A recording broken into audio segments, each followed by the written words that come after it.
Right. Okay. Today we're gonna cover on induced breeding already. Yeah. Okay. Induced breeding.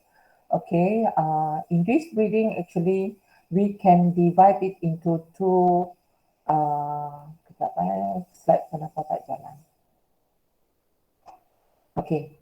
Induced breeding we can divide it into two parts. One is induce the fish to breed by using by manipulating the environment, or induce the fish to breed by hormonal induction. Okay, so I'm going to go through this environmental manipulation dulu ya. Okay, environmental manipulation. Okay, of course, I would like to just go through a little bit of the terminology. Induced breeding, the meaning of induced breeding is uh, the, the, the, the methods to induce fish to breed, yeah? Okay, induced breeding. So it can either be using different methods, okay? This means the first one is using environment. You manipulate the environment. Uh, the second one is by giving hormones. And giving hormones, there are few methods of giving hormones. You can either give through food, orally, okay, through mouth, as give the hormone through food, okay. Another one is you give the hormone through injection. For injection, there are many methods. Okay, there is injection of hormone, which you inject for a slow release hormone. Okay, it is encapsulated, so it inject into the muscle. It will slowly release into the body. Okay, or you go to the the hormone that will react immediately in the fish instantly. You using different kind of hormone that is in the liquid form. Yeah, all right. So I will cover the induced breeding with hormone later, but let me cover on the environmental manipulation. Okay, the meaning of environmental manipulation is to manipulate the environment. The environment of fish is what? Water. Am I right? Environment of fish is water. Okay. Then you can manipulate any of the water parameter to induce the fish to breed. Okay, you can manipulate the temperature, you can manipulate the photoperiod, okay, you can manipulate the oxygen level, okay. There are a few methods. You can even give them like artificial rain, so in order to induce the fish to breed. Yeah. So by doing that, the fish will respond, okay, and breed. But in most cases, yeah, not most cases, I think many of the fishes, when they caught from the wild, and we do this environmental manipulation, they do not respond. Okay, when and also the environmental manipulation is not, how to say, the the guarantee of success, the guarantee of success is, let me, sorry, the percentage of success is low. Yeah. Okay, is low. So that's why environmental manipulation is not so popular, because they cannot, okay, because they cannot, what we call it, data. Let me put the volume low first. Because the fish do not respond, and then low percentage of success. So not many people are willing to try this environmental manipulation, because no guarantee success. Yeah. All right. Okay. So let me just go in a bit. Okay. Just now I mentioned that you manipulate the environment of the fish. Okay, the environment is that the water and the surrounding environment. Okay, so that things that you can actually manipulate, I've list them out here. There is temperature, photoperiod, pH, salinity, but and by adding substrate, okay, like wood, rocks, plants, that will mimic their natural environment. Therefore, they can make nests. They can do nesting, can make nests, yeah? Okay. Then, or else you can stimulate by creating artificial rain and flood inside your, let's say, your tanks or your pond. Okay. Okay, in tropical region, the most effective parameters if you're going to do environmental manipulation is using photoperiod, temperature, and rainfall. These are the three most effective parameters. Okay, in tropical region now. Okay, in the temperate region, well, I do not have experience on that, and I'm not able to find. I think in temperate, the photoperiod and temperature probably. Rainfall, not so much. Photoperiod and temperature. Okay? Because based on the some species of fish, the changing of season, so when the change of season is based on photoperiod, I mean, it affect the photoperiod and also the temperature. But for tropical countries, there are three. Yeah. Okay. These three. Okay. Class, last week, I remember I did not finish the. Did I finish the thing or not last week? Class, Aslan? Belum lagi, Doktor. Last week kan tak habis lagi, baru saya ingat. I was telling about the, okay, it's related to last week class. Let me see. Just hang on for a while. Wait. Okay, mana? I stopped sharing for a while because I remember suddenly when I present that one, I think I covered this one last week. But let me see. Just hang on for a while. So, because I remember I need to relate with the environmental manipulation.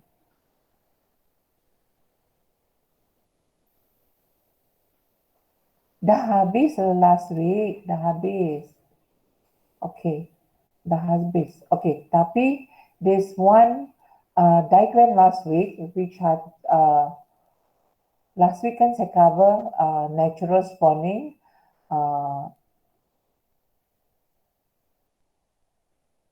Early on saya dah cover natural spawning kan?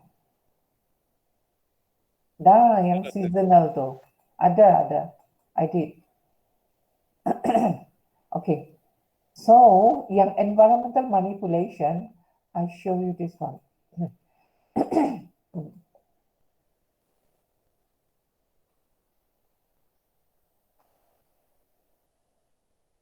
Ingat tak diagram ni last week? Still remember this diagram? Class? No. Still remember this diagram? Okay. Yeah. No. So, still remember this one? Still remember or not? Yes. Still. Okay. You see here, wait, let me just make this one smaller. You see this one? This is what happened in the environment, yeah? Okay.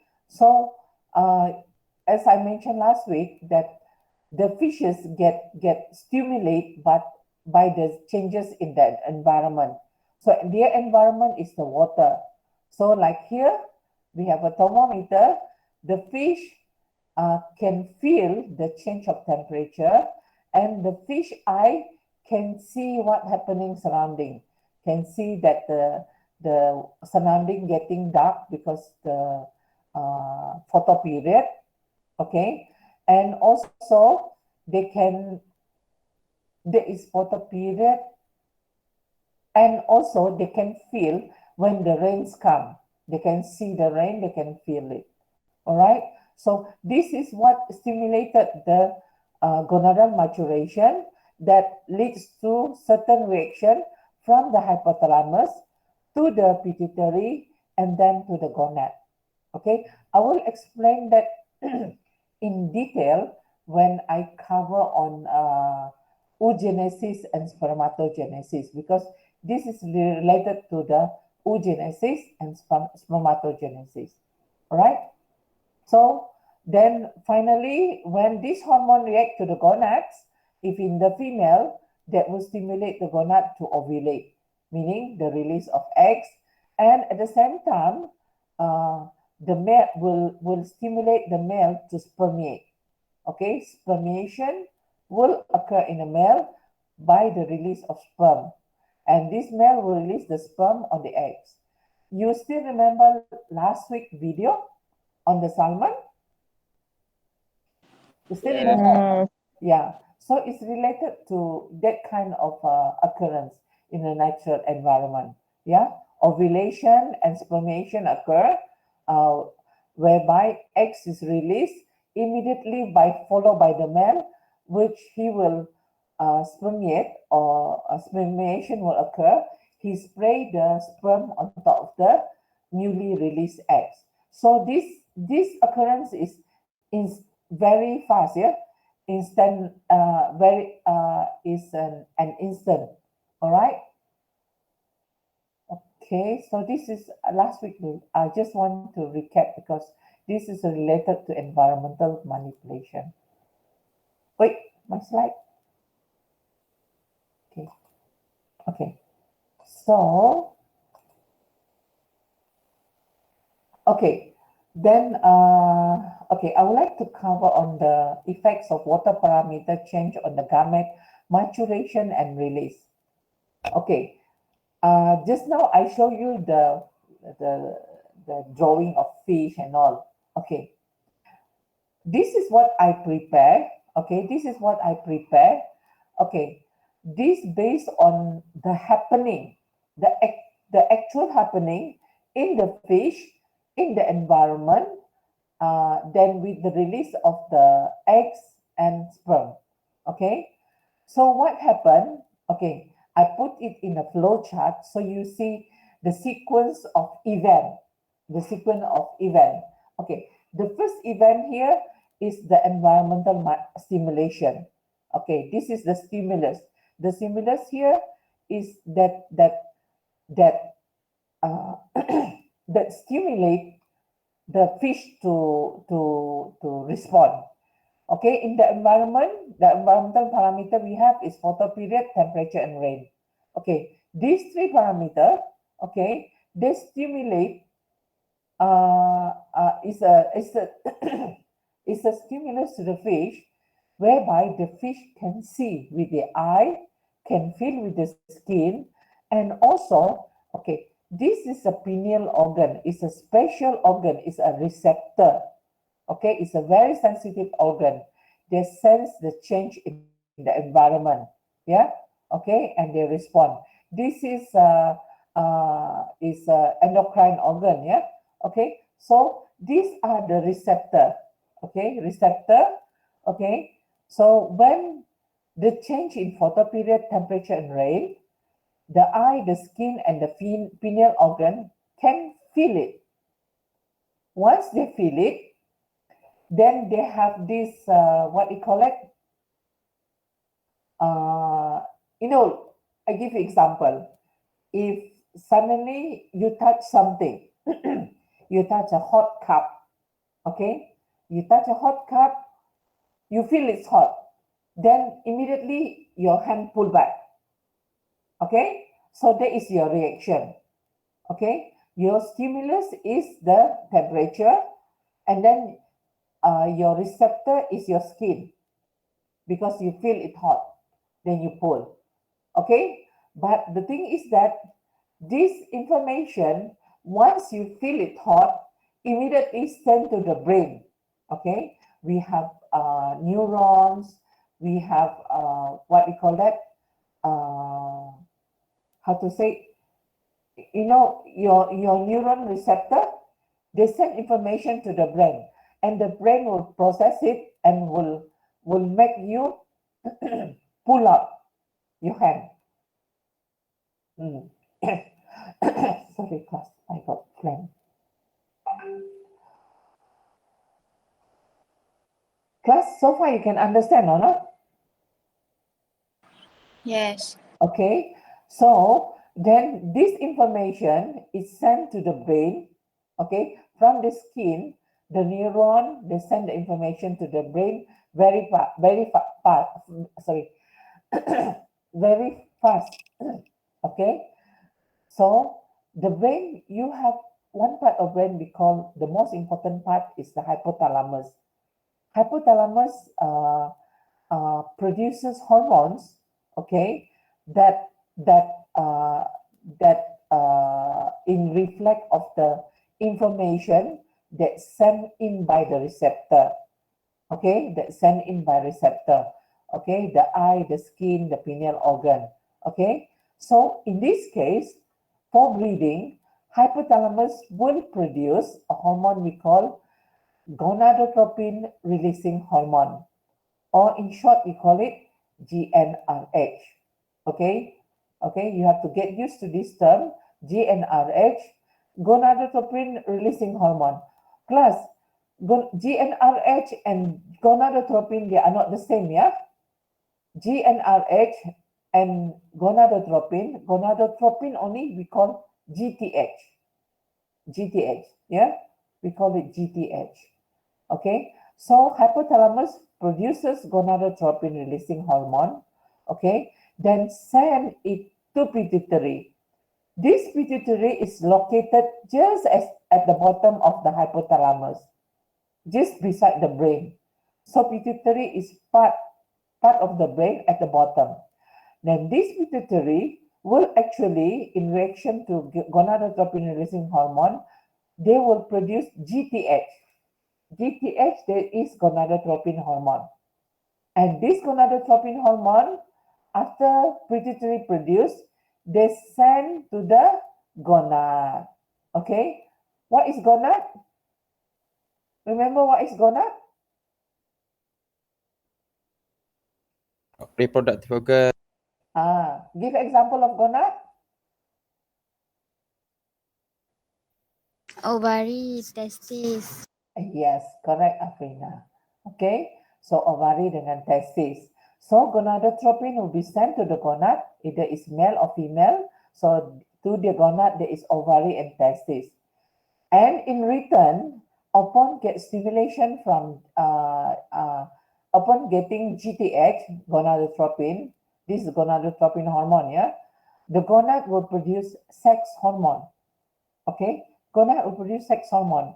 The two sex hormone here, the important one, I do not want to cover a lot of other hormone, but I will just cover the major hormone here, yeah. Okay, two hormone, there is the testosterone and estradiol.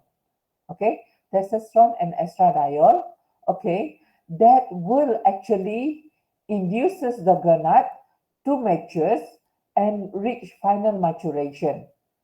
Okay, when they already matures, then the gamete will be released.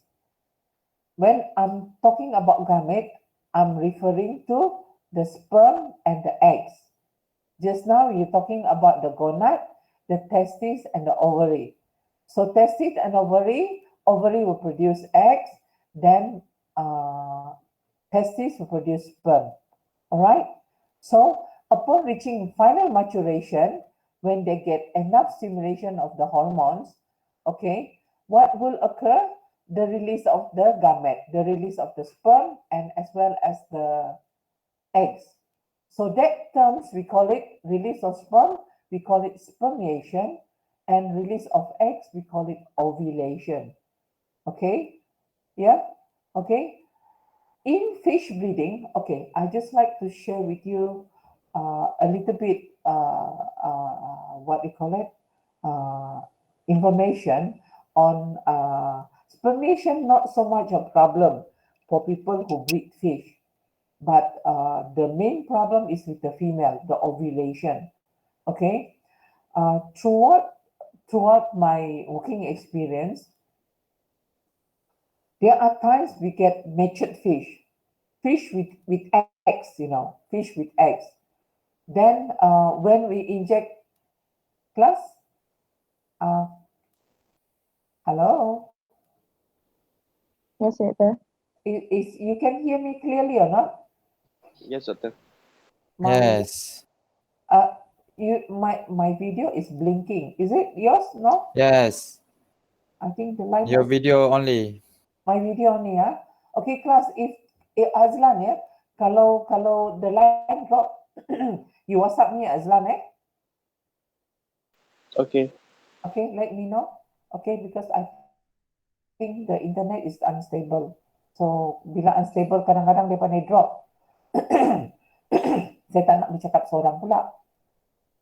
Okay, I'm talking about throughout my work where we do breeding of fish, right? I found out that although I managed to get matured fish, and then I suspect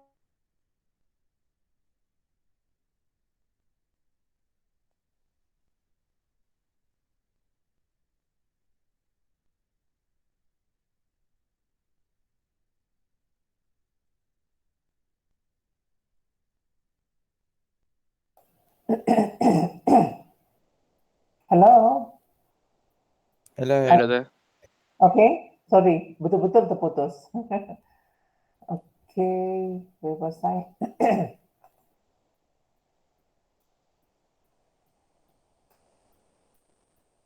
Okay, yeah, I was saying about, boleh nampak slide saya dah? Boleh nampak tak? Boleh, Doctor. Okay, okay. All right, I'm sharing you the experience I had when we get matured fish, we get from farm or from the wild. They have eggs, okay, but they somehow plus Yes, Doctor. okay ke?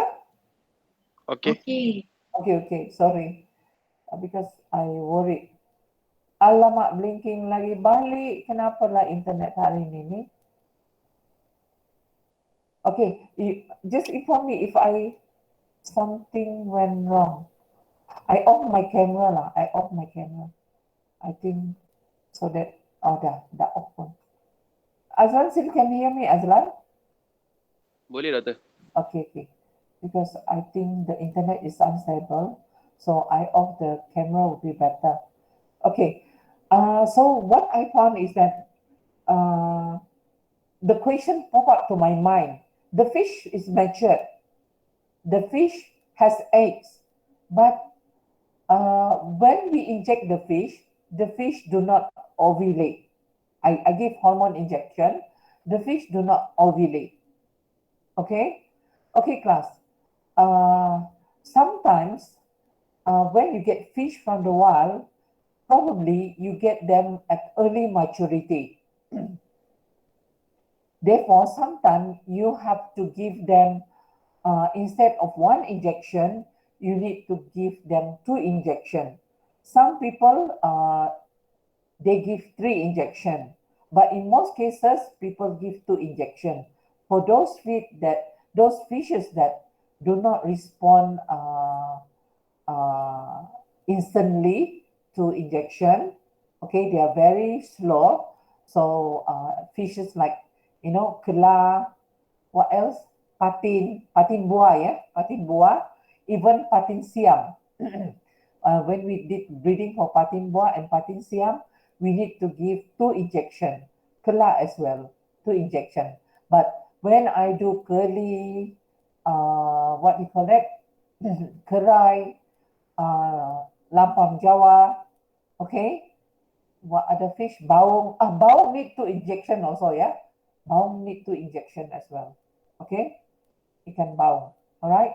So there are some fish that we need to really give what we call that priming. Priming meaning that we need to warm them up. Like your car, you need to warm up your car. Like people who really take care of the car early morning before they go out, they drive out, they start the car for few minutes, 2 or 3 minutes to warm up the car so the engine will be stabilized and only they drive out. We call to warm up the car.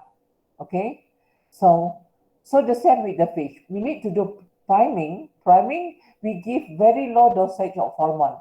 For priming, usually if for induced breeding, yeah, we give like 0.1 or 0.2 ml if you use overprim or overtype. Yeah, all right. Okay, sometimes we use this HCG, human chorionic gonadotropin. Yeah. Anyhow, just example of hormone, but I will cover that one later. But I'm talking about gonadal maturation that leads to spermiation and ovulation. In most cases, in the wild, yeah, in breeding, okay, not in the wild. When you get fish from the wild, then you bring them back, put in your pond or tanks. Most cases, the problem is the female cannot reach ovulation, cannot ovulate. They have eggs, but they cannot ovulate. Yeah. This is due to the insufficient hormone of usually is either gonadotropin hormone or the sex hormone insufficient. Okay. Yeah. Insufficient. All right. So that is the problem. Okay. So with that, I think that's why in different species of fish, if you want to induce them using hormone injection, you have to find suitable dosage, either single injection or double injection, with a priming. Okay, so this is uh, this is the problem in most of the people who get fish from the wild or even from the farm. They want to turn them into broodstock. So find for the female to ovulate. Yeah, for the female to ovulate. That's why not many fish that reacts to the when you put them in a confined environment in your tank or in your pond, they do not spawn uh, uh, in reaction to environmental manipulation. So when that happens, your next stage is you need to induce them using hormonal injection, hormone, yeah, using hormone. So the failure to ovulate or spermiate, you can actually solve the problem by giving them hormonal induction. Yeah, inject them with hormone. Okay, class, you understand the sequence of events here? Do you understand? Class? So far, yes, Doctor. So far, yes, sir. My slide is not moving. Okay, I need to stop sharing first. The slide is not moving. Sebab tadi kan dia shut down kan tadi. Kejap IP open. Kejap. Wait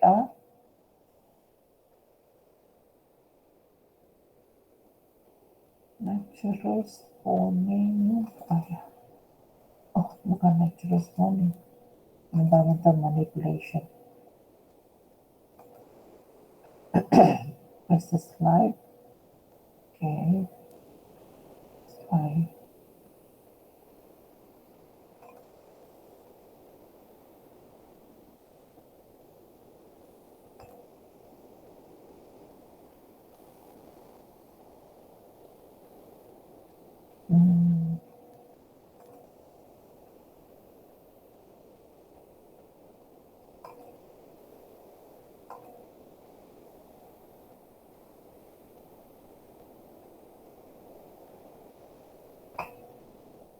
Okay, website or slideshow. Okay. Okay, this is done now. Okay, class. Those who attend class now, I give you tips.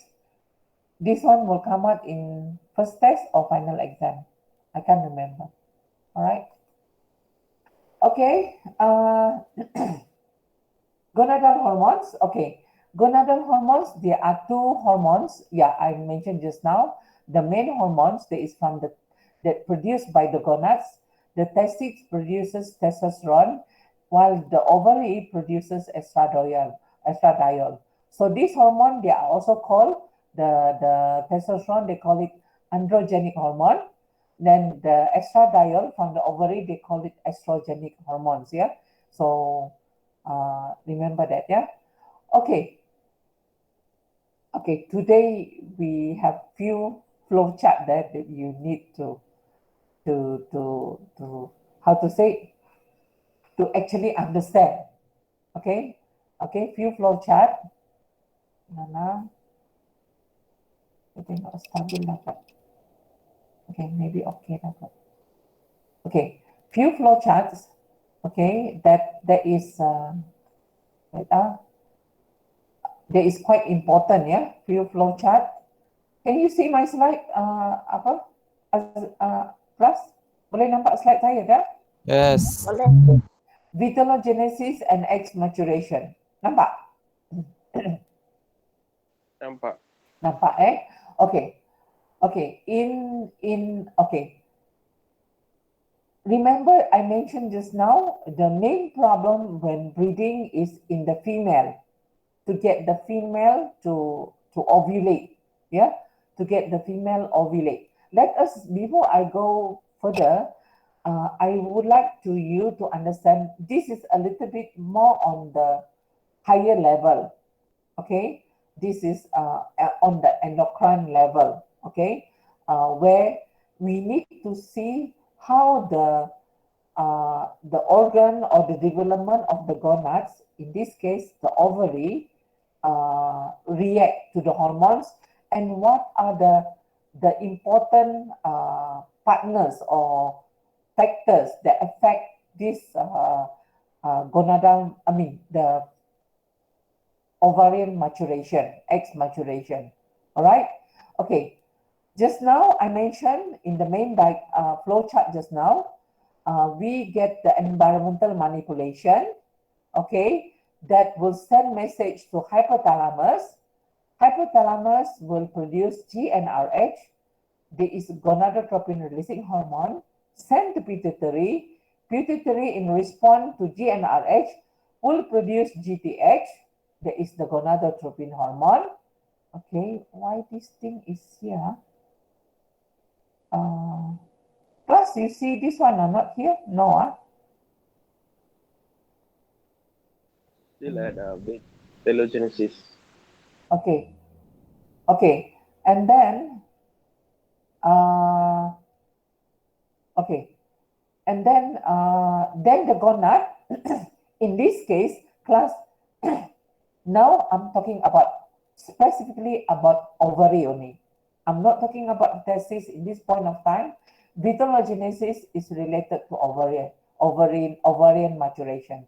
So this is about ovary, because the main problem in fish breeding, especially when you get fish to you induce them with hormones, you need to use hormone, you need to manipulate the hormone as well, is due to the ovulation did not occur. Okay, this is the ovarian maturation. Okay, so the ovary produce sex hormone. That is the gonad hormone, yeah, that estradiol. Then this estradiol, okay, will be sent to the liver. Okay, liver. Sorry. With this estradiol will also induce liver to produce vitellogenin. Okay, vitellogenin, and then this vitellogenin is it contains three substance.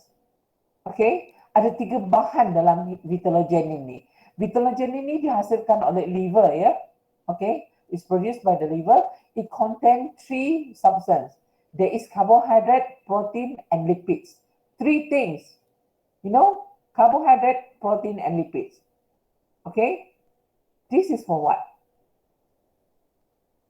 Jai, with this vitellogenin, they needed this vitellogenin, they send to the oocyte. So the oocyte will mature. This is for what? Do you know? Vitellogenin. They contain three. They give you the clue. They contain carbohydrate, protein, and lipids. To make sure the oocyte mature. Come again? To make sure the oocyte have enough nutrient. Little bit. Not really. You have a little bit. You're close. Okay. Anybody want to try? Anis Izatul? Anis Izatul? Yes, doctor. Yeah. Why vitellogenin is very important for oocyte maturation? Vitellogenin contain protein, carbohydrate, and lipid.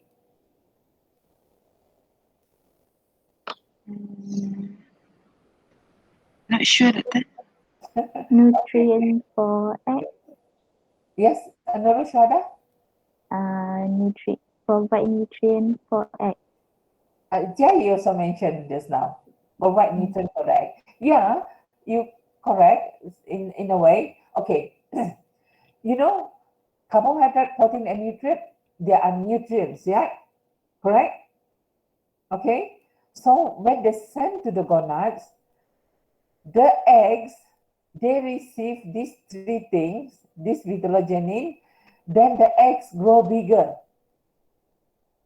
This vitellogenin is actually the yolk that form inside the eggs. Plus, the okay, the eggs when they hatch, then you see the larvae come out. They have a big yolk. Remember? Ada yolk Yes. kan? Okay. Ya, betul. That vitellogenin is that contribute to the yolk, the nutrients. Okay. So this vitellogenin, when they incorporated into the gonads, into the oocyte, the eggs become bigger. Okay, the eggs become bigger to the maximum size. When it able to reach maximum size, it will be ovulated. Ovulation will occur. But if vitellogenin not enough, the eggs didn't reach final size, it cannot be released. It will not ovulate. Do you know why? Muaz, do you know why the eggs will not be released? No ovulation? No. Laju je jawab now. Azran? I'm not sure also, Doctor. Okay. You know why it not be released? Because it's already in the gene. The thing is that even if they ovulate the eggs, when they do not have enough protein, carbohydrate, and lipid, the yolk is very small. The larvae that hatch later will die. They will not survive because they do not have enough nutrient. You faham tak? Okay, faham? Understand? Azlan boleh faham tak? Faham, Doctor. Then you understand why some fishes they cannot ovulate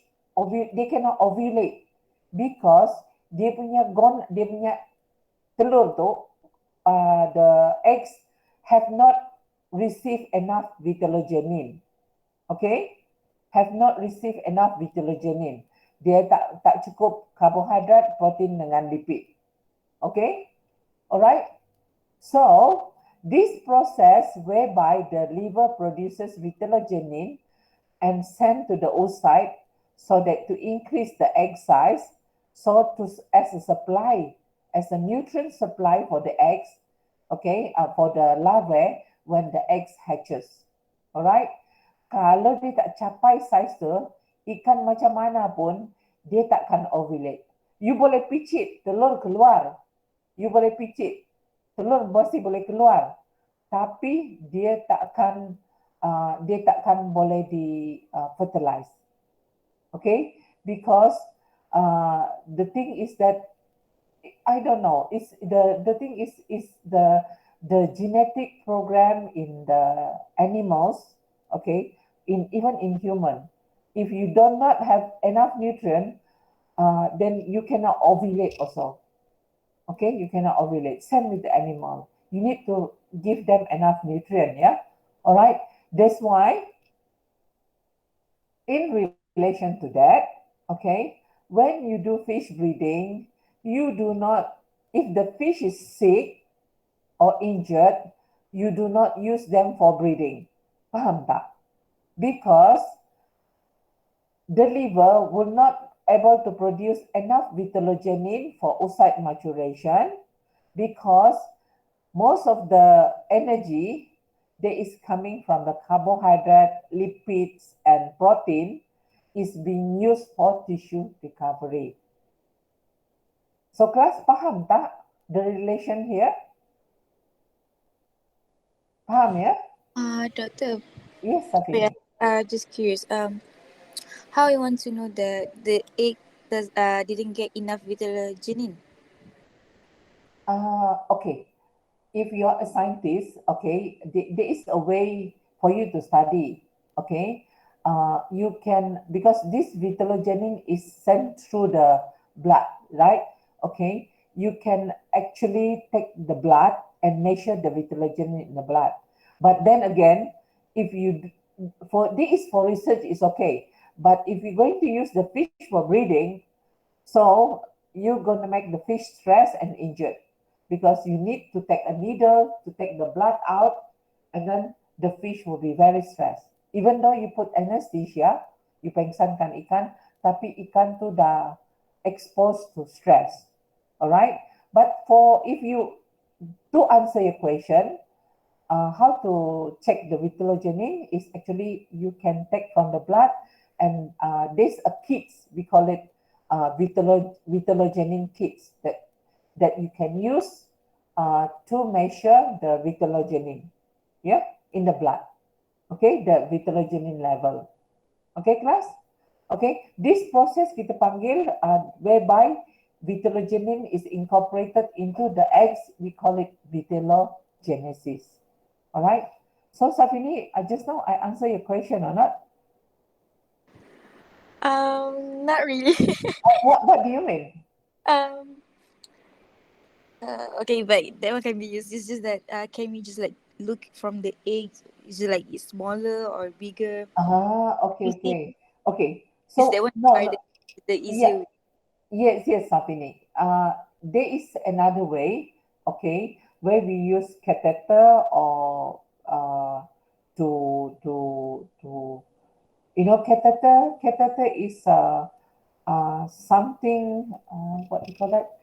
It's like syringe. Then they have soft tubing. You put inside, then you take egg sample. Okay, Safini. Okay.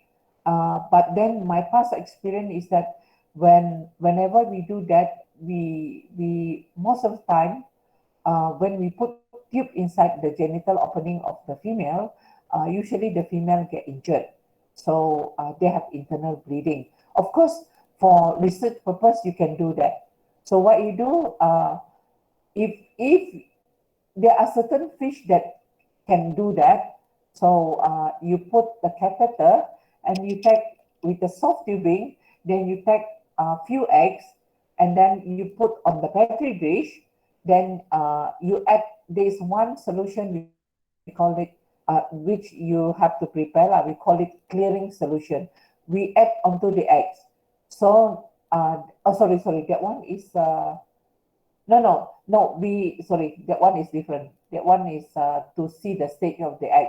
So we take egg sample, then we can see the size of the egg. We just measure the diameter of the eggs. The bigger the eggs, mean the better they are. Okay, so Safini, the eggs need to reach certain diameter in order to ovulate, because that diameter is referring to the vitellogenin that incorporated into the eggs. Okay, Safini, maybe later when I show the oogenesis, you will understand more on the development of the eggs, how they develop from stage one, you know, from what do you call it? This the early primary oocyte, secondary oocyte, then they reach final maturation. Okay, so I will show that diagram later. Okay, Safini? But Okay, so there is, it's clear now. I mean, I know the size, different size, differentiate the vitellogenin. yeah, Yeah, okay, okay. the I get it. different size. So Right. then you can, if you want to look at the egg size, you can take egg sample by using catheter. Catheter is a syringe, they have like syringe and tubing whereby you take egg sample. Yeah, all right. Okay. But then for these methods of taking egg sample, actually you have to be very careful. Okay, this only being done should be done by those who are skilled. Otherwise, you will injure the fish, then you will get internal bleeding, and this will affect the rest of the eggs inside the gonads. Yeah, all right.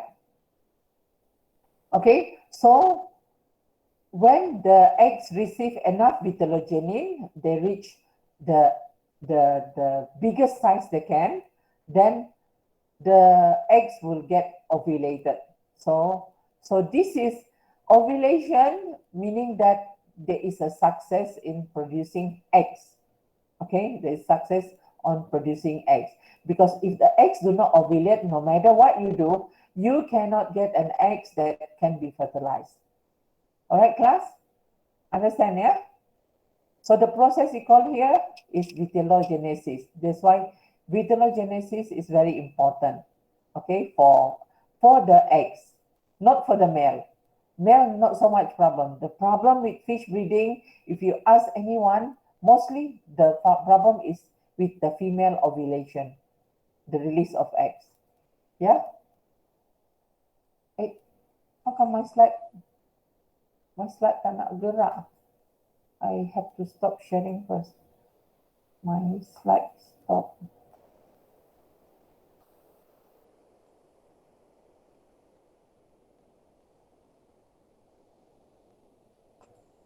Okay, can you see next slide, oogenesis? Yes, Doctor. Oogenesis. Sorry, class. Today heavy sikit. I think you have to learn the diagram and all. Okay, so I think I go slow lah. Oocyte maturation. Okay. So I got the diagram there. Okay, oogenesis, class. Okay, the formation of eggs in the gonad, we call it oogenesis. For the sperm, we call it spermatogenesis. Okay, the formation of eggs, the formation of sperm is called spermatogenesis.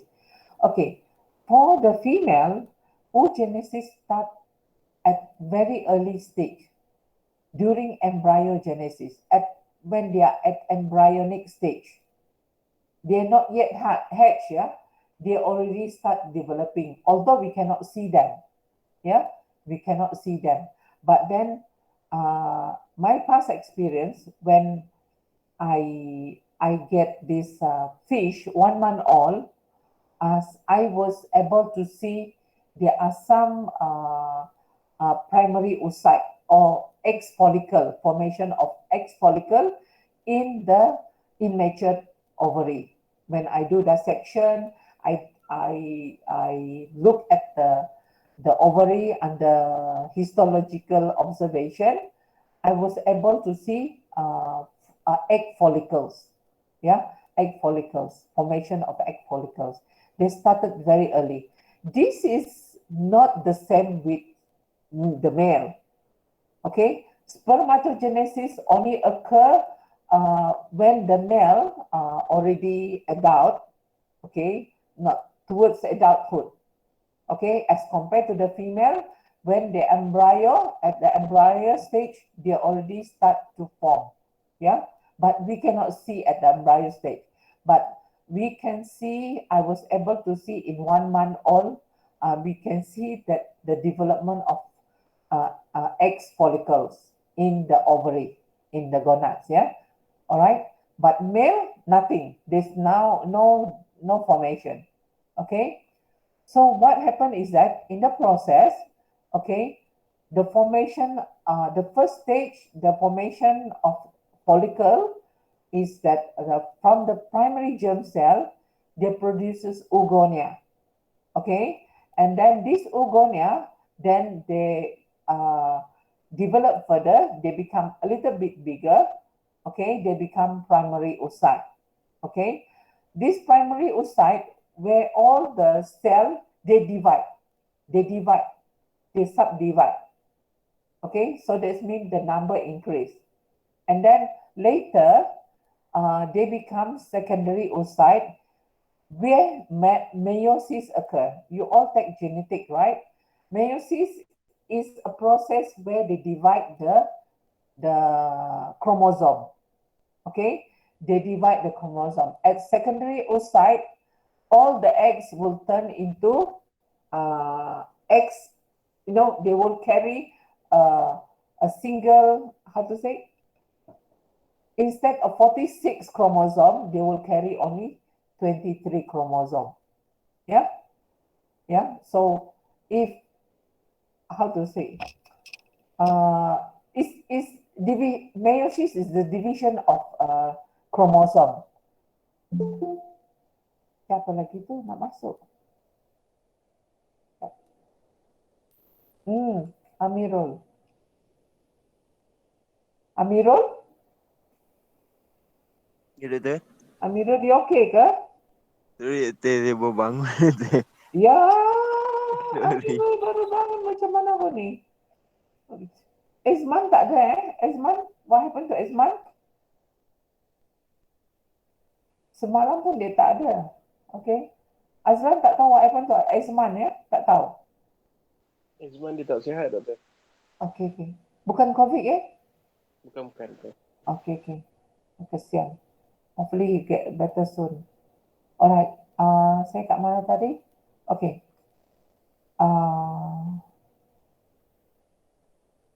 This is what. Oh, okay. Okay. I will take a break after this just for a while, then, or else I continue. So we finish earlier macam mana class? I just continue then we finish earlier, boleh? Today no quiz. Just continue lah. Just continue ya, muas Okay. Lagipun saya yang bercakap kan. Alright. Okay. So back to this one. Okay. So remember I mentioned just now, during the eggs maturation, eggs increases in size due to vitellogenesis, the incorporation of vitellogenin, whereby this vitellogenin ada apa ya? Anis Izatul?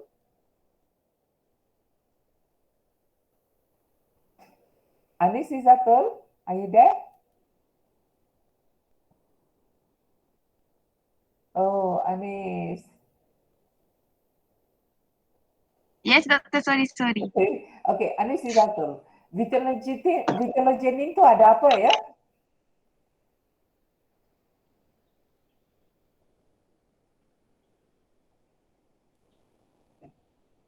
What do you have in vitellogenin? Kejap ya, Doctor. Baru tadi.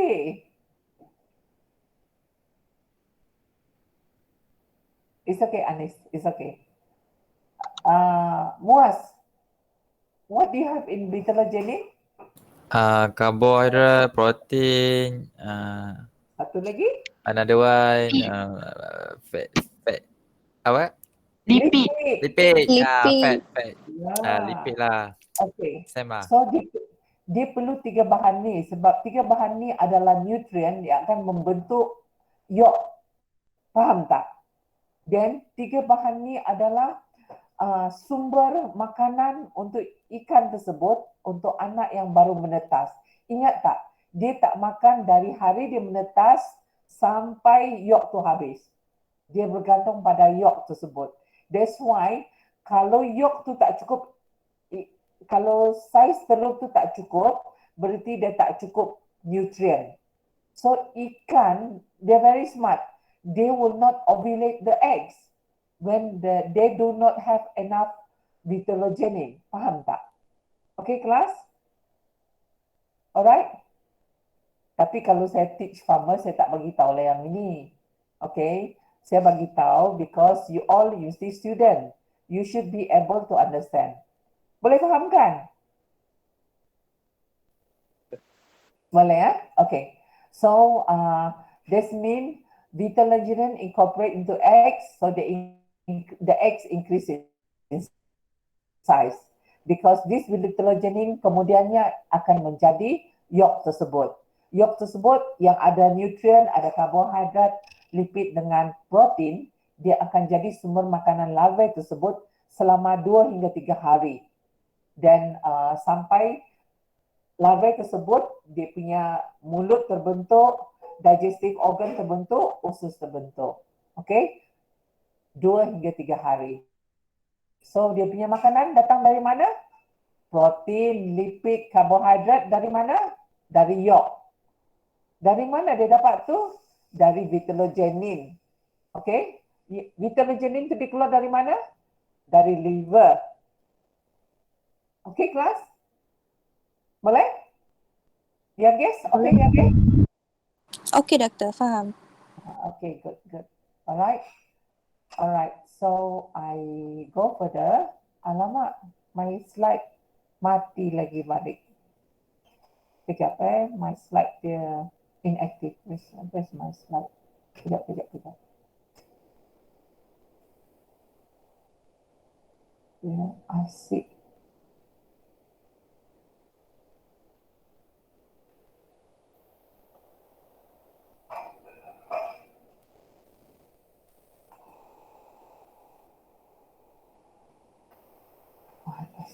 This one.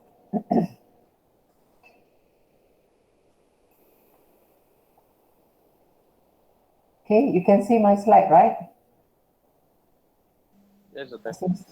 Slide saya asyik drop je hari ni. Right.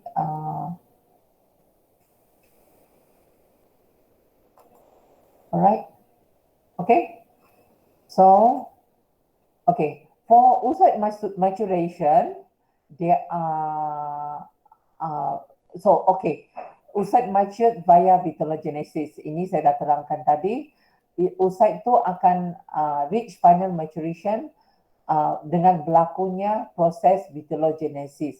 Vitellogenesis tu adalah incorporation of vitellogenin into the eggs, so the eggs will increase in size. Okay, because this vitellogenin, okay, will become source of food for the larvae. For the larvae upon hatching for the first 2 to 3 days of life. Yeah, okay. So there are hormones that involved in the oocyte maturation yang saya tak sebut banyak tadi, tapi the main one you all tahu, GTH, there is gonadotropin hormone, whereby you get this hormone from the pituitary. Okay. Then after that, maturation inducing hormone, MIH, then you have maturation promoting factor, MPH. Yeah.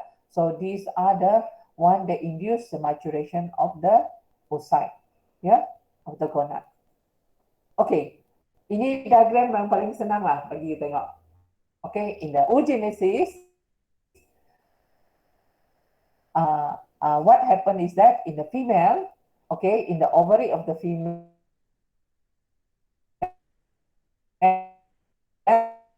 it get ovulated.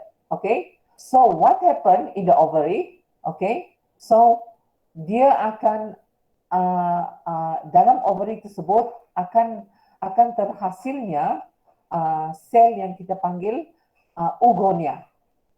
Oogonia ni masih 2N. Dia punya kromosom masih lengkap. 2N, oogonia. Then bila oogonia ni membahagi, dia increase in size. They increase in numbers. They increase in numbers of oocyte. So this is we call primary oocyte. Tapi dia punya bilangan kromosom masih sama. 46, 2N ya. So primary oocyte dia akan membahagi lagi. Dia akan membahagi ya. Okay. Dia akan membahagi dan dia akan bertambah lagi. Okay. Then they become secondary oocyte. During this process, from secondary oocyte to matured ovum, this is the final maturation whereby the chromosome divide. Okay, chromosome divide. This in secondary oocyte, meiosis occur. Meiosis is referring to the division of chromosome. Okay, mitosis is referring to the division of cell. Okay, that's why 2N. Dia tak belah dia punya kromosom lagi. Tapi bila sampai secondary oocyte, meiosis berlaku. Dia akan, kromosom tu akan bagi dua. Instead of 46, dia akan separate, dia akan 23. Okay, then they make the matured ovum, whereby here also at the same time, vitellogenesis occur. This is very important. The vitellogenesis, whereby they akan increase the size of the eggs at this point of time. Okay, the eggs in this case will be N already. Okay, there will be haploid. Okay, haploid. Sorry class, I have to masuk a little bit genetic so that you all will be understand. You'll be able to understand. So far masih boleh lagi kan? Boleh. So class, sini you nampak dalam oogenesis, there's formation of oogonia, primary oocyte, secondary oocyte, then matured ovum. Ada 4 stages. So these different stages, you tengok dia punya kromosom. Oogonia 2N, primary oocyte 2N, secondary oocyte 2N. Matured ovum dia jadi haploid, single N. Okay, haploid. Okay, class? So these are the things. And then the process involved here, division of cell. Division of cell, and finally secondary oocyte to matured ovum, meiosis occur, whereby this is the division of chromosome. Okay, nampak dia dari 2N dia bagi jadi single N. Alright? Okay? Can you observe? Ada soalan tak? Ada soalan tak? Not yet. Not yet. Okay, very good. So far so good then. Okay, spermatogenesis. I'm tired. Penat saya bercakap. Okay, I hope you all benefit. Okay, spermatogenesis. As you all know, spermatogenesis occur in the male. Okay, when I ask you question, what is spermatogenesis? The formation of spermatozoa. Okay, okay. Apa tu oogenesis? Formation of ovar. Ovar Bukan, bukan oogenesis lah. Maksudnya Apa tu oogenesis? apa tu kalau Formation of egg. Yes, Nurul Shahada, very good. Thank you, Muaz, for trying. At least Muaz make an effort to try. Okay, bukan ovar. Okay, formation of eggs in the ovary. Okay. All right. Boleh? Okay. Thank you, Nurul Shahada, for helping Muaz. Okay. So spermatogenesis. Kejap. Okay, spermatogenesis is formation of spermatozoa. Okay, in the testes, yeah, in the testes. Okay, so in a male, okay, class, in the male, formation of spermatozoa, it is a continuous process. Okay, I want to tell you one thing. Okay, you can always get sperm of fish when you inject the male, okay? Because the male, unlike the female, dia punya sperm tu kecil je, very tiny, okay?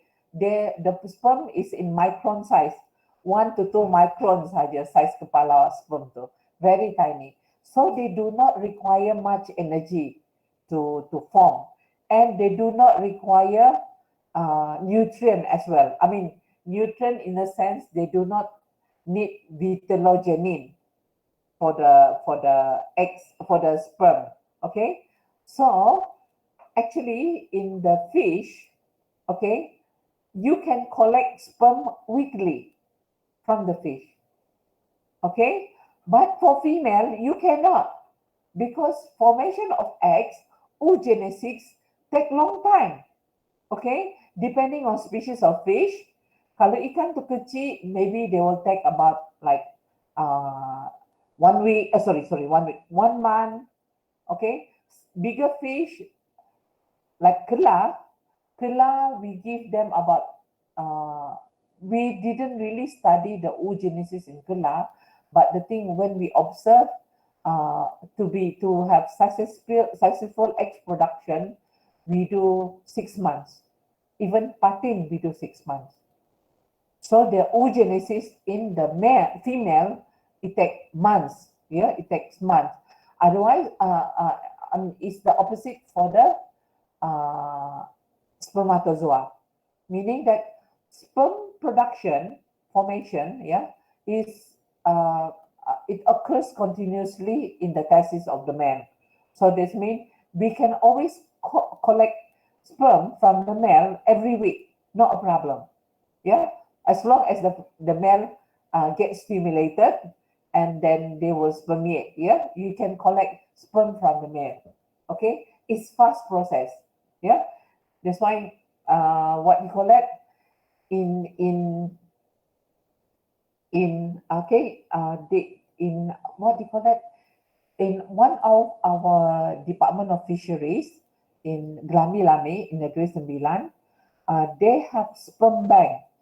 Okay, in fact they collect fish sperm and then they cryopreserve the fish sperm. Okay, so when the female are ready, they just take out the sperm which they cryopreserve and use it for fertilization.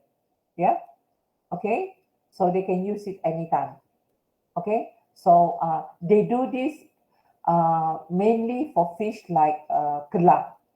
Yeah, for kela they do. So I think some of you have heard about sperm bank for human also, right? Ada kan? Kalau kat Europe tu dia satu business tau. Ada. Kalau kat Europe ini adalah satu business, sperm bank. You boleh jual sperm pada mereka. Of course dia screen dululah, because there is a way to screen sperm, like same like in fish. So we screen the sperm. We notice that this sperm is not good quality. You want to sell, the clinic don't want to buy. The sperm bank don't want to buy because your sperm is poor quality. Same with fish. There are few characteristics of the sperm that we can look at if you study sperm. You look at to determine whether the fish producing good quality sperm or not. Okay? Kalau kat farm tu, what we do in the farm, kalau ikan tu, we use a female, then we produce the eggs. We separate the female eggs, because if we know this female produce good quality eggs, then we want to test this is in the farm level. Okay, of course in the lab, if we have all the machine and the skilled worker expert to do it, we can analyze the sperm quality in the lab. But when you don't have skilled worker for this, you don't have the expensive equipments, you cannot do. So what they do in the farm, they know this female is good at producing eggs, so they collect the eggs from the female. They strip the eggs out after hormone injection. Then they spread into few batches, and then they take few males. They take the sperm from few male 1, male 2, male 3, male 4. Say for example, how many males is okay, depending on how many eggs. So this the first ball, the first ball with the eggs, this eggs is coming from one female only, yeah. So the first ball, okay, they take the sperm from male one, they add into the eggs, okay. Then the male two, they put into the second ball. The male three, they put into the third ball, and so on, okay. So by looking at the fertilization of the eggs at ball 1, 2, and 3, they will be able to determine whether the sperm from different male 1, 2, 3, are good or not, can fertilize eggs or not. So that means if ball 1, very low fertilization, ball 2, very high, ball 3, very low. So that means what will happen, you know, the male 1 and male 3 will end up in the marketplace already, will end up in the kitchen. Do you understand what I mean? Class?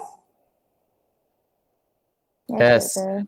You faham tak? Because this male do not produce good quality sperm. They cannot fertilize. If they fertilize, very low also. So no point. So what they will do, male number 2, they will keep. They will tag the male, they put microchip, and then they will keep record. This male too, they will keep, and next time they will try with different female. Okay? Then they will try this male number 2 produce good quality sperm because they show by high fertilization of eggs. Okay? Faham tak? Tapi dia tak tengok setakat fertilization. Dia akan tengok sampai hatching. Because kadang-kadang fertilize. Tapi telur tak hatch. Itu lagi problem. Okay? Dia fertilize tapi tak hatch. So, it's a failure also. So, usually the process do not stop at fertilization. They will observe the eggs until they hatch. Okay? See how many hatchlings survive. A bit complicated lah. So when you do fish breeding, not many people want to do fish breeding. Not many people want to become scientists to breed fish. Very complicated. So you have to play with hormone, you have to play with the fish, you have to test whether the gonads is producing good eggs, the male producing good sperm. Then the hormone also, nak bagi 2 injection, 1 injection, what hormone to choose, it's not easy. Okay, so if you want to become fish breeder, you have to be well versed in this. Okay, okay, class. It's a very complicated thing. If you become scientist to study about fish reproductive organ, the breeding, the hormone manipulation, it's not easy. All right. Okay, I study from the sperm, the eggs, the hormones. I take the blood to look at the hormones in the blood. How the hormone fluctuate. I look at the sperm, I analyze the sperm quality, and I test few hormones on the fish to see how they respond, the different dosage. It's not easy. Okay, so it's a very, but anyhow, I try to share with you whatever that I can so that probably you no need to go through, then you have a little bit understanding on what's involved when people actually do, when there are scientists on that doing fish breeding, okay, especially hormonal induction. Yeah. All right, class. Okay. So just now I mentioned, right, formation of spermatozoa. Okay.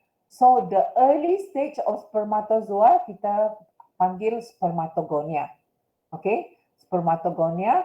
This is diploid, 2N ya. So spermatogonia dia akan berlaku meiosis, dia akan jadi spermatozoa. Tapi dalam proses ni dia ada banyak stage. Tadi oogenesis ada 4 stage kan. Oogonia, primary oocyte, secondary oocyte, then matured ovum. 4 stages. For spermatogenesis, there are 5 stages. Spermatogonia, primary spermatocyte ada primary and secondary. Okay, sorry, 1, 2, 3, 4, 5 ya, betul lah. Okay, spermatogonia, primary oocyte, secondary oocyte, then spermatid, then after that only they turn into spermatozoa. Okay, okay, nampak tak sini? Okay, so spermatogenesis kat dalam sini berlaku dalam tesis, the production of sperm. You see spermatogonia 2N. So division of cell happen, become primary spermatocyte, mitosis. They divide in cell. They do not divide in chromosome.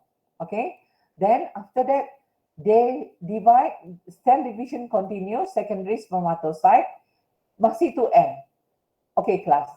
I want to tell you, in these stages, okay, spermatogonia dia punya size big. As they go down, they go down the stage. Let's say they become primary spermatocyte, secondary spermatocyte, spermatid, spermatozoa. Ini besar. Lepas tu jadi kecil, kecil, lagi kecil, kecil tapi ada ekor. Okay, class. So what happen? Dia akan reduce in size. Spermatogonia ni dia macam oogonia juga. Same size. Tapi oogonia lepas dia mitosis, dia divide, dia increase, dia divide in cell. Tapi bila sampai pada oogenesis sana, secondary oocyte, where secondary oocyte sebelum they become matured ovum, vitellogenesis occur, they increase in size. Tetapi untuk sperm, they decrease in size. At this stage, they decrease in size. Secondary spermatocyte, meiosis occur, dia jadi spermatid, they decrease, size jadi kecil. Size jadi kecil ya. Okay. So, ini nampak sini, dia cukup kromosom 46, 46, 46. Then meiosis occur pada peringkat spermatid. Di sinilah berlakunya kehadiran dua jenis sperm, X and Y. Sebab dia sudah bahagi dua. Okay, dia sudah bahagi dua. Jadi 23 kromosom, 23 kromosom. For this one of the, bila they divide into two, so definitely they will carry one of the sex chromosome, they carry X, another one will carry Y. So this is occur at spermatid stage. Okay, division of chromosome sini. Then finally, dia akan, spermatid ni bila dia form kan, dia tak ada ekor tau. Dia tak ada flagellum lagi. Okay, so formation of flagellum akan occur that complete the process. That means the spermatozoa dia ada ekor dah. Tapi pada peringkat spermatid you nampak dia size sperm tapi belum ada ekor. So there is the difference between these two. Okay? Alright? Ada soalan setakat ni? Kelas? Okey, doktor. So far okay lagi ya? Okay. Saya masih lagi pada bahagian testis ya. Male gonads. Okay. Can you see my next slide? Nampak tak? Nampak, doktor. Okay. This is in the, ini kalau kita, ini dalam, you ingat tak? You belah tilapia? Ingat tak you dissect tilapia during the first lab? Ingat. Okay. You dissect tilapia dan you nampak, we are talking about testis ya, not ovary. You nampak yang testis tu putih kan, ingat tak? Dia memanjang je macam tu, betul tak? Betul. Okay, so what we do, bila kita do histology on the testis, okay, this is comparison between different kind of testis lah, different species of fish, okay, okay, so dalam case ni, what happen is that there are two, well, there have been, this have been documented. There are two types of testes occur in fish. One is lobular, okay, one is tubular, okay. So for the lobular testes, yeah, okay, bentuk dia macam ni, okay, whereby the continuous production of sperm. Yang sini germinal tissue, okay, then dia akan keluarkan spermatogonia, then slowly dia naik ke atas, then dia akan bentuk, okay, ini bentuk sampai sperm tersebut dihasilkan dan dia matured kan, spermatozoa tu akan dihasil dan dilepaskan ke lumen. Lumen itu adalah salur dalaman dalam testis ya, dan kita akan dapat spermatozoa. Tapi pada dinding-dinding tersebut, pada epithelium tersebut, apa yang berlaku? Terdapatnya perkembangan sel daripada spermatogonia, primary spermatocyte, secondary spermatocyte pada dinding sel tersebut, pada dinding testis tersebut. Dan bila dia dah hasilkan spermatozoa yang dah ada ekor, dan dia akan release ke lumen. Pada masa ni lah, sperm tu kalau dapat stimulation either from hormone or environmental stimulus, dia akan berlakunya spermiation, the release of sperm. Okay? Untuk kes lobular ni, bentuk lobular ni, just pattern dia bentuk lobular, testis macam ni adalah terdapat pada kebanyakan ikan-ikan tilios. Contohnya tilapia, kelah, ya, ini berlaku. Okay, so untuk satu lagi jenis testis, ini adalah pada ikan-ikan dari family Cyprinodontiformes, ya, Cyprinodontiformes. Okay, ikan-ikan ni dia punya testis, ikan dari grup Cyprinodontiformes, dia punya penghasilan sperm bukan sorry kelas. Atin, I have class. Call later. Yeah, okay. Okay, call later. I'm in the middle of class. Okay, bye. Hi. Alright. Okay, mana saya tadi? Okay, so what happened in this type of testis, dia punya production of sperm is from time to time only.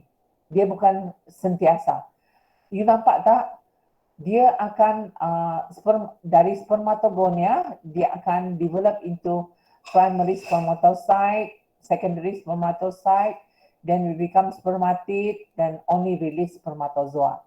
So bila dia sampai tahap ni, baru dia release sperm. That means dia tak berlaku secara berterusan. Okay, dia tak berlaku secara berterusan. There is the different. This is based on study done by people. They found there are two types of testes, okay, in fish. So in most of the fish, we have the lobular type, and some species they are tubular. So they produce sperm at certain time only. All right, okay. All right, I just want to show you. Okay, ini adalah inilah ada gambar histologi. This is part of my PhD. As I told you, when you study the reproductive biology, you need to study everything. You just don't study spermatozoa, the hormones. Ini sampai histologi pun kita kena tengok development of the gonads. Okay, ini adalah different stages of spermatogenesis dalam ikan baung. Okay, so dalam sini kita ada spermatogonia A, spermatogonia B. Okay, these are primary germ cell. Yeah, they develop earlier. This is the first stage, spermatogonia. So spermatogonia one stage. Yeah, Tapi apa beza A dengan B? What happened is that the nucleus for A is at the side, at the periphery. So when they develop further, they become B, the nucleus go to the center. You know what is this nucleus? Those are the chromosome, the DNA material, the nucleus contain the chromosome. So dari from B itu dia akan develop jadi primary spermatocyte, they divide. Okay, they divide. Nampak tak? Size spermatogonia A dengan B besar betul tak? You nampak tak? Besar. It's still big size. So, apa yang berlaku? Ini nucleus yang kat A tu masih kat tepi. Lepas tu bila dia sampai B, dia sudah migrate pergi tengah. Okay, nucleus sudah migrate pergi tengah. Then what happened here?